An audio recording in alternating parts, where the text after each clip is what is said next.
غور کرنا جلوس کیوں نکالتے ہیں، جلوس کا ثبوت فرمایا 100 بندے کلمہ پڑھا مسلمان ہو گئے.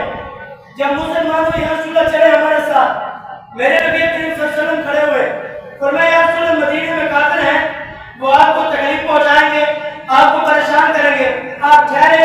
میرے نبی ٹھہرے. جب میرے نبی رکے، انہوں نے اپنے سارے سے کپڑے اتارے. ان کے ہاتھوں میں نیزے تھے کیونکہ مارنے کے ارادے سے آئے تھے. غور کرنا ہم جھنڈے کیوں لگاتے ہیں؟ فرمایا جبرائیل امین ہے، رب حکم کرتا ہے جبرائیل جھنڈے اٹھاؤ. یا اللہ یہ حضرت آدم آئے جھنڈے نہیں لگوائے، حضرت عیسیٰ علیہ السلام میں جھنڈے نہیں لگوائے، حضرت موسیٰ علیہ السلام میں جھنڈے نہیں لگوائے، حضرت ابراہیم آئے جھنڈے نہیں لگوائے، حضرت اسماعیل آئے جھنڈے نہیں لگوائے. یا اللہ آج جھنڈے کیوں لگوا رہا ہے؟ فرمایا جو آئے تھے وہ نبی تھے، جو اب آ رہا ہے میرا رسول بھی ہے، میرا نبی بھی ہے. 3 جھنڈے، ایک کعبے کی چھت پر، ایک مسجد کے بغل میں لگا دیا گیا. جھنڈے لگانا ثابت ہو گیا. پھر انہوں نے کیا کیا؟ نیزے پکڑے، نیزے کے اوپر اپنے سر کی پگڑی اتاری، اتار کر نیزے کے اوپر باندھ کر 100 بندے نے جھنڈے بنائے. جھنڈے بنا کر جلوس لے کر، بس سمجھ گیا، وہ جلوس حضور کی آمد، حضور کو لے کر جلوس لے کر جا رہے ہیں. آج ہم جلوس نکالے تو پریشانی. میں نے کہا یہ ثبوت البدایہ والنہایہ میں ہے. تو میں 100 بندے میں جلوس کی صورت میں میرے نبی کو لے کر جا رہے ہیں. میرے نبی بھی ساتھ ہے. 100 بندے نے اپنی پگڑیاں اتاری، نیزے کے اوپر باندھی، اسے جھنڈا بنایا، لہراتے ہوئے جا رہے ہیں. آگے مسلم شریف حوالے یاد رکھنا. ابھی تو میں کئی حوالے دے سکتا ہوں، پر میں مسلم شریف ہے، 2 منٹ میں بات سنیں. مسلم شریف کے اندر جب میرے نبی وہاں پہنچے مدینہ شریف میں، چھتوں کے اوپر بھی لوگ چڑھے ہوئے تھے، بزرگ بھی، عورتیں بھی. پھر میں نوجوان گلی میں نکلا، یوتھ گلیوں میں تھی. پھر میں 1 گلی نہیں، 2 گلیاں نہیں، 3 گلیاں نہیں، مدینہ کی ساری گلیاں لوگوں سے بھری ہوئی تھی. پھر میں کیا کہہ رہے تھے اب زبان سے؟ یہ مسلم شریف کی حدیث ہے، سنیں. پھر میں وہ کہہ رہے تھے ینادون یا محمد، ینادون یا محمد، ینادون یا محمد. ان کی زبان پر یہی الفاظ جاری تھے کہ مرحبا یا رسول اللہ، مرحبا یا رسول اللہ. معلوم ہو حضور کا جلوس بھی ثابت ہوا، حضور کا میلاد بھی ثابت ہوا، صحابہ سے بھی ثابت ہوا، میرے نبی سے بھی ثابت ہوا، رب سے بھی ثابت ہوا. فرمایا مسلم شریف سے بھی یہ ثابت ہوا، بخاری میں بھی ہے، ابو داؤد میں بھی ہے. ان ساری کتابوں کو اٹھا کر دیکھے، ساری کتابوں میں حوالے موجود ہیں. میں نے جو دوسری جماعت والوں کا حوالہ دیا، فتاوی رشیدیہ، ان کی کتاب اٹھائے، ان کے اندر بھی حوالہ موجود ہے. یہ جو میں نے حوالے دیے، جو بات کی گارنٹی کے ساتھ، پروف کے ساتھ میں نے بات کی. اگر کسی کو پریشانی ہو کتاب لے آئے، میں دکھاؤں گا. جلوس بھی ثابت، میلاد بھی ثابت، جلوس بھی نکالا گیا، سارے لوگ نعرے بھی لگا رہے تھے. آپ آخری مصرع میرے ساتھ مل کے پڑھے. اعلیٰ حضرت جب ترجمانی فرمائی خوبصورت، اعلیٰ حضرت کیا فرماتے ہیں؟ کہ میں سب سے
آپ لاجواب ہو جائیں گے۔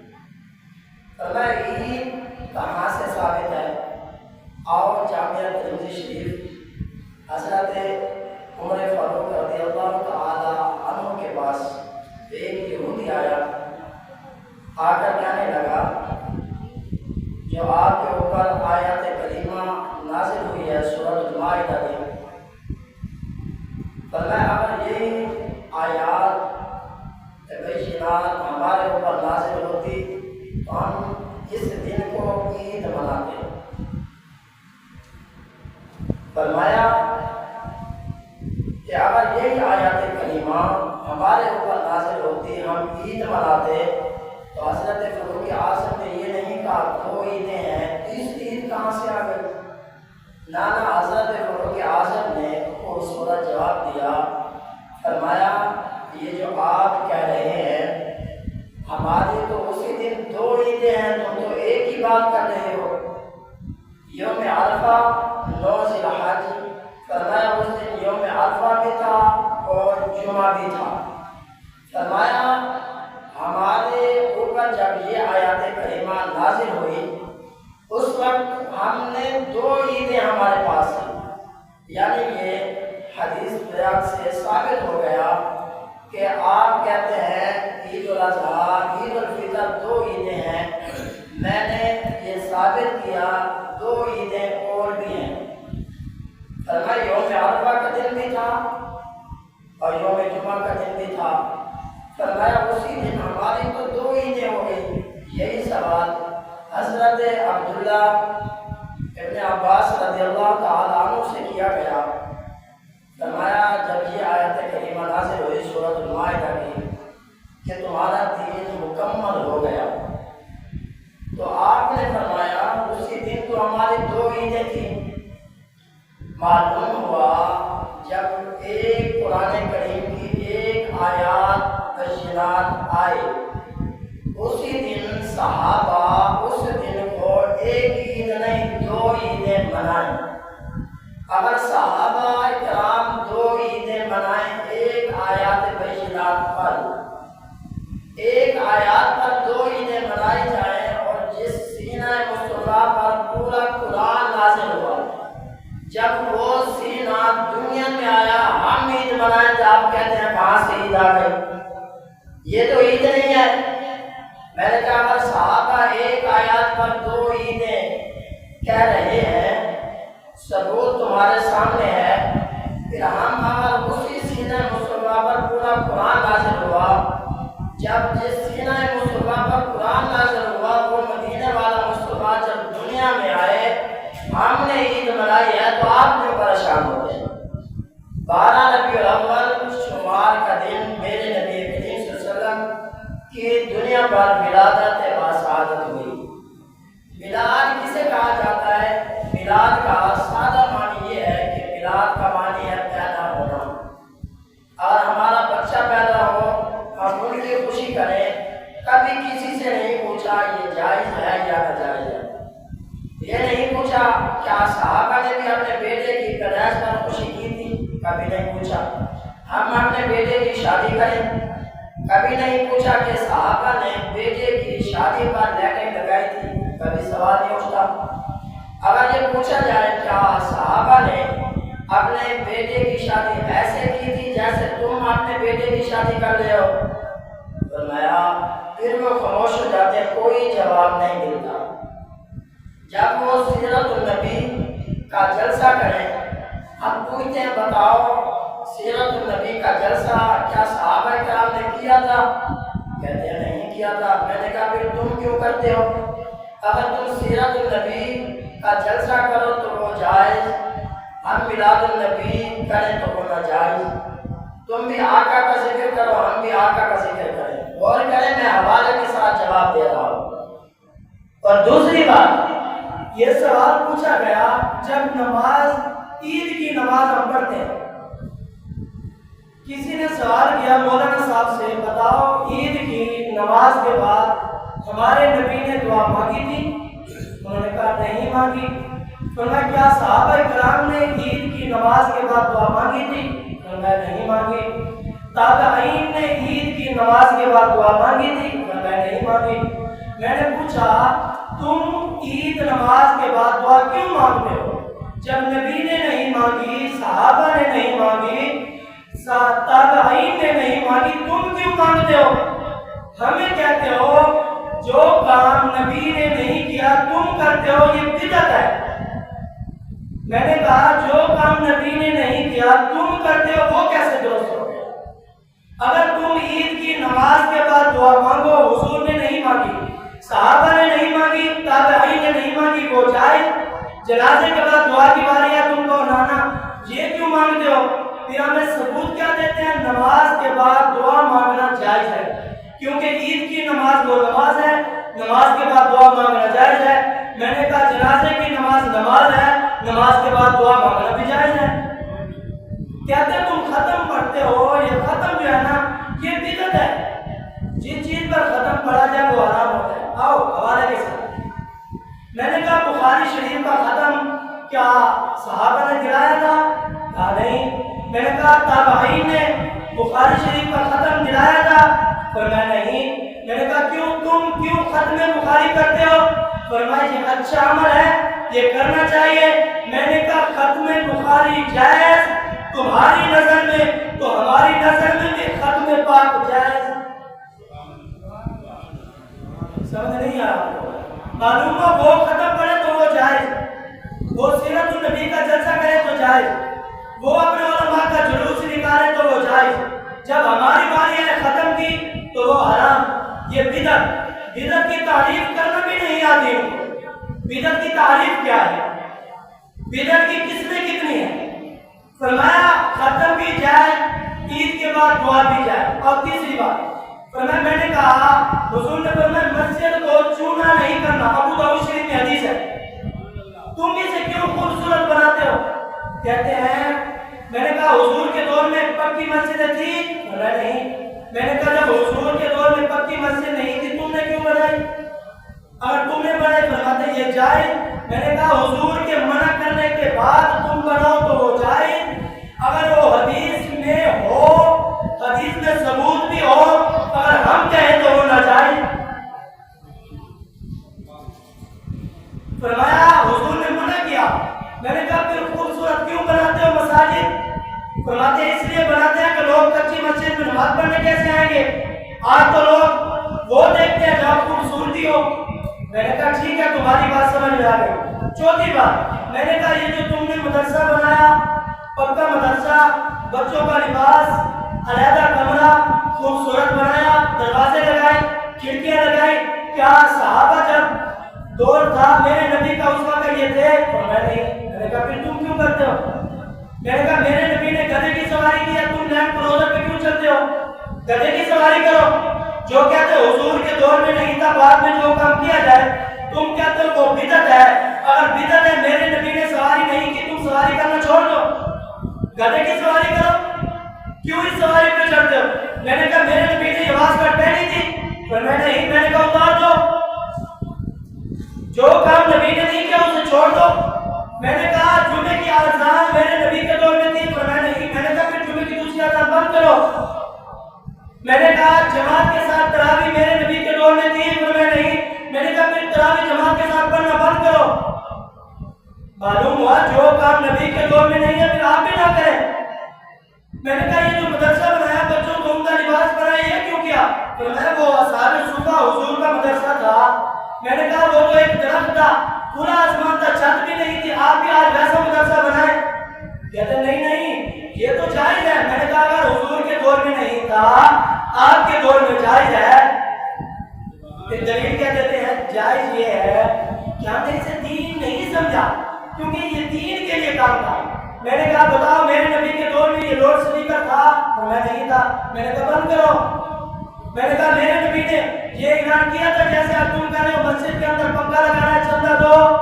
فرماتے نہیں۔ میں نے کہا پھر بند کرو۔ کہتے ہیں یہ پنکھا لگائیں گے لوگ آئیں گے نماز پڑھیں گے ان کو ٹھنڈی ہوا لگے گی، فرمایا نماز کی طرف رغبت ہوگی تو نماز پڑھیں گے، اس لیے یہ جائز ہے۔ میں نے کہا جو کام میں کہہ رہا ہوں تمہاری نظر میں حضور کے دور میں نہیں تھے وہ جائز ہے، جو ہم کرتے ہیں وہ کیسے ناجائز ہے؟ اور میلاد کا ثبوت پہلے رب نے میلاد بنایا، قرآن سے میں نے ثابت کیا، پھر اللہ کے نبی نے بنایا وہ بھی ثابت کیا۔ اس باری آتی ہے کیا صحابہ نے میلاد منایا تھا؟ میں نے کہا نہیں صحابہ سارا مال پیش کیا تھا انہوں نے 2 دے کے چھپا کے رکھی تھی، ہم نے چاول نہیں پکانا۔ یہ ہم سے سوال کیا جاتا ہے، آپ بھی اہل سنت و جماعت ہیں، یہ یاد رکھیں آیات کریمہ بھی اور ان سوالوں کا جواب بھی آپ کو آنا چاہیے۔ جو بھی پوچھے ان کو سوال کا جواب دو۔ فرمایا میں نے کہا سب چیزیں جائز ہیں، تم اپنے علماء کا یہ جلوس نکالتے ہو، یہ جو پین فلکس لگاتے ہو یہ جائز اس دور میں تھے؟ فرمایا نہیں۔ میں نے کہا پھر کیوں کرتے ہو؟ میں نے کہا مولانا کے جو نعرے لگائے جاتے ہیں اس دور میں تھے؟ فرمایا نہیں۔ میں نے کہا پھر بند کرو، اگر وہ سارا کچھ جائز ہے تو میلاد بھی جائز ہے۔ اور حضرت عامر انصاری رضی اللہ تعالیٰ عنہ صحابہ نے میلاد کیا تھا؟ میں نے کہا ثبوت دے۔ صحابہ کرام نے حضرت عامر انصاری میرے نبی کا میلاد منا رہے ہیں، گھر والوں کو جمع کیا، بٹھا کر سب کے سامنے میرے نبی کی شان بیان کر رہے تھے۔ جو نبی کے نام پہ نہیں بولا پھر کس نام پہ بولو گے یار؟ تو میں کہتا ہوں سبحان اللہ۔ تو میں جب یہ بات آئی حضرت عامر انصاری اندر کمرے میں بیٹھ کر گھر میں اپنے گھر والوں کو جمع کر کے میرے نبی کا میلاد منا رہے تھے۔ تھوڑی دیر گزری، دروازے پہ دستک ہوئی، میرے نبی جلوہ گر ہوئے، اور میں بیٹا باہر آیا، دروازہ کھولا، اور میں ابا جان آپ جس نبی کا میلاد منا رہے ہیں وہ نبی تشریف لے آیا ہے۔ صحابہ سے بھی ثابت ہو گیا میلاد، اور 1000 سال پہلے میرے نبی کی آمد سے پہلے میلاد منایا گیا تھا۔ ٹھیک ہے، یہ میلاد کا ثبوت تھا۔ آپ جلوس ہم کیوں نکالتے ہیں؟ جلوس کا ثبوت کو ابن کثیر جنہوں نے البدایہ والنہایہ کتاب لکھی ہے، اس کتاب پہ پاک کے اندر کیا لکھتے ہیں؟ غور کرنا، ہم جلوس کیوں نکالتے ہیں؟ کیا کسی نے جلوس نکالا تھا؟ حضور کے دور میں جلوس تھا؟ اور ایک مسئلہ یہ، جب میرے نبی کی ولادت ہوئی ہم سے سوال کیا جاتا ہے بتاؤ اس وقت کس نے میلاد منایا تھا؟ میں نے کہا جب میرے نبی کی ولادت ہوئی بتاؤ اس وقت مسلمان کتنے تھے؟ میں نے کتنی محنت سے آپ کو تیاری کر کے میں نے کہا سارے سوالوں کا جواب مل جائے، آپ بولنا بھی گوارا نہیں کرتے اپنے نبی کی آمد پر، کہتے سبحان اللہ۔ جب یہ بات ہوئی کیا بتاؤ جب میرے نبی کی ولادت ہوئی میرے نبی نے سر سجدے میں رکھا، میرے نبی کی زبان مبارک پر کیا الفاظ جاری تھے جسے کو پتا ہے؟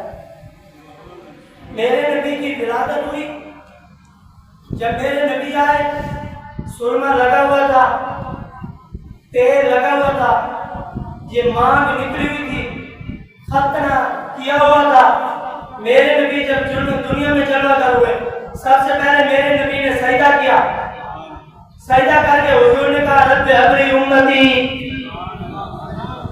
فرمایا جب نبی آئے تو میرے نبی کہہ رہے تھے امتی امتی، جب نبی کی ولادت کا دن آتا ہے ہم کہتے ہیں یا نبی یا نبی، نبی ہمیں امتی امتی کہہ رہے تھے، ہم یا نبی کہہ رہے ہیں۔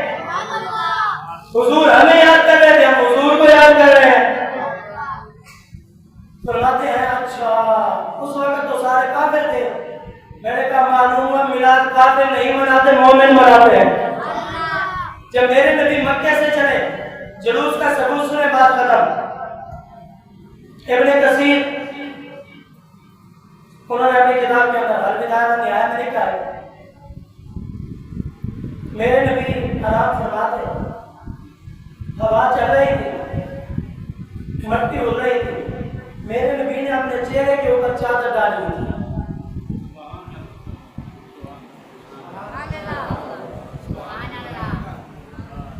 نبی کے نام پر بولا کریں، فرمایا اسی نبی کے بغیر ہمارا گزارا ہی نہیں ہے، عملوں سے گزارا نہیں ہوگا، حضور سے بات کریں گے تو گزارا ہوگا۔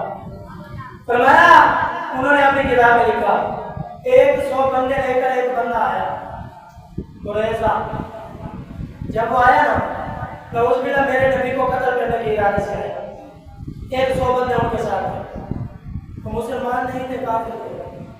اچھا کافر تھے ان کے سارے بارے دستاریں تھی، سر دے ہوتے پٹکا بچ ہوئے، کپڑے بچ ہوئے، سر کے اوپر دستار تھی، کپڑا باندھا ہوا تھا۔ جب وہ آیا نا حضرت ابوبکر صدیق کہنے لگے یا رسول اللہ یہ بندہ آیا، حضور نے کہا اسے قریب ہو۔ جب قریب آیا حضور نے پوچھا تمہارا نام، ما اسم کا تمہارا نام کیا ہے؟ عربی کے اندر میرے نبی نے پوچھا، اس نے آگے سے جواب دیا قریظہ۔ حضور نے فرمایا برد اللہ لنا، فرمایا پھر تو یہ خیر والا معاملہ ہے، تمہارا ہمارا معاملہ خیر والا ہو گیا۔ وہ حیران ہے، میں مارنے کی ارادے سے آیا ہوں، حضور کی فصیح و بلیغ زبان دے کے کلام دے کے حضور کہہ رہے تمہارا ہمارا معاملہ ٹھنڈا ہو گیا، میں مارنے کے ارادے سے آیا ہوں، یہ آگے سے کیا جواب دے رہے ہیں؟ حضور نے فرمایا یہ بتا تمہارا قبیلہ کون سا ہے؟ اس نے کہا اسلمی۔ حضور نے فرمایا پھر تو تمہارا ہمارا کام سلامتی والا ہو گیا، لڑائی بھی ختم۔ وہ حیران، میں کسی ارادے سے آیا ہوں، آگے سے یہ جواب کی طرح حسین و جمیل لے رہے ہیں، یہ کیسا جواب ہے؟ فرمایا جب یہ بات سنی فرمایا پھر تو تمہارا ہمارا معاملہ خیر والا ہو گیا۔ اس نے کہا حیران ہو گیا، کہنے لگا اب ہے کون؟ ہے کون؟ میرے نبی نے جیسے پردہ اٹھایا، چہرہ ظاہر بنا، وہ چہرہ جس کی قسم میرا رب کھا رہا ہے۔ کسی شاعر نے کیا خوب کہا تھا، فرمایا اٹھا تو پردہ دکھا تو چہرہ، اٹھا تو پردہ دکھا تو چہرہ، یہ نور پاری حجاب میں، اٹھا تو پردہ دکھا تو چہرہ، یہ نور پاری حجاب میں۔ جب حضور نے کپڑا ہٹایا 100 بندے نے کلمہ پڑھا اور مسلمان ہو گئے، 100